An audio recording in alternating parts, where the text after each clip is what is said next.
Let me tell you what the number one complaint I'm seeing in clinic right now is. It's a depleted and damaged skin barrier. And there is a whole host of reasons why that's happening. But the most common one is the use of too many skincare ingredients at a time of year where our skin isn't well adapted to being challenged by potential irritants. But let me tell you what the most important ingredient to put back is. It's ceramides. I'm going to tell you all about them. So what does it mean when we talk about a damaged skin barrier, and how do we go about repairing it? Well, Emma and I talk about this on our Instagram lives all the time. And ceramides are fundamental to understanding what the skin barrier is and how it can become faulty. So your skin's outermost layer, the epidermis, the bit that keeps the good stuff in and keeps the bad stuff out, is really quite similar in structure to a wall. So you have dead skin cells, which are the bricks, and then you have a sort of a lipid goo that forms the mortar and ensures the integrity of the skin's epidermis and is vital to a healthy barrier.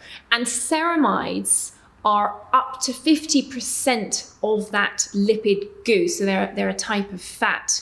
Now, various things can happen to our skin that causes ceramide levels to deplete and decrease over time. Things like sun damage, washing, aging, and even in context of inflammatory skin problems like acne and rosacea, ceramide levels can deplete too.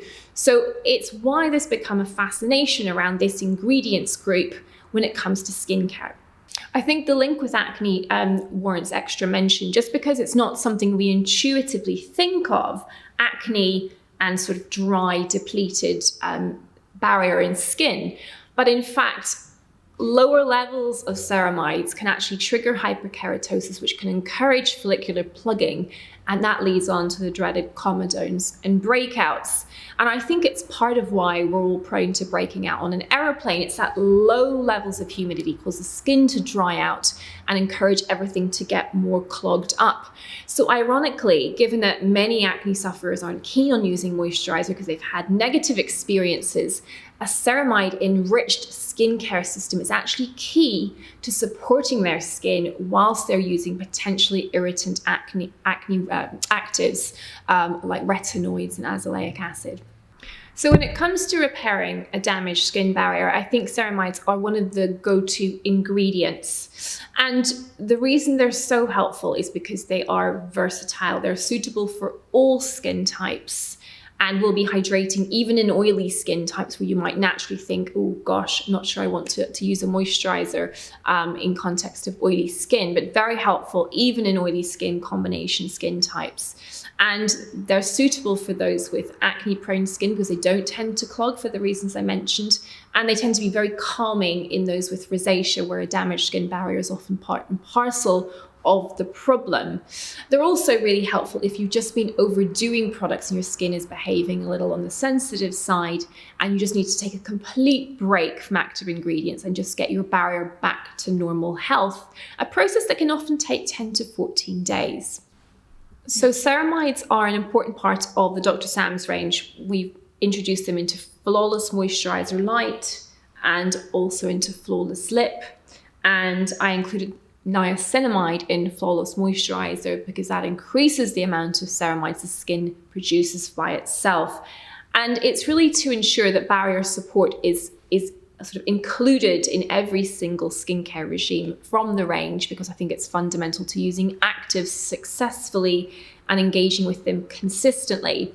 Alternatives include the CeraVe range, and the moisturizing cream is a real staple of the clinic's practice. And it's good for very dry skin. And also CeraVe's Healing Ointment, which is a mineral oil-based kind of balm almost, which is great for people who are sensitive to lanolin as a hydrator on the lips as well. It's a little bit less elegant in formulation than some of the other more moisturizing products, but I think it's a great sort of bathroom staple to have to hand. So I think ceramides to me are an essential part of a well-formulated moisturizer. They should be present alongside humectants, occlusives, and emollients. And if you've been struggling with your skin barrier, this winter, finding it difficult to keep up an active routine, or you feel too nervous about starting one, then I would highly recommend seeking out Ceramides as a cornerstone of your basics. And I think you'll find you make excellent progress. So I hope you guys are finding these ingredients-based videos helpful. If so, leave me a comment down below, give the video a thumbs up. And if you like this video on ceramides, I think you'll really enjoy my video on how to repair your barrier. So why don't you watch that next?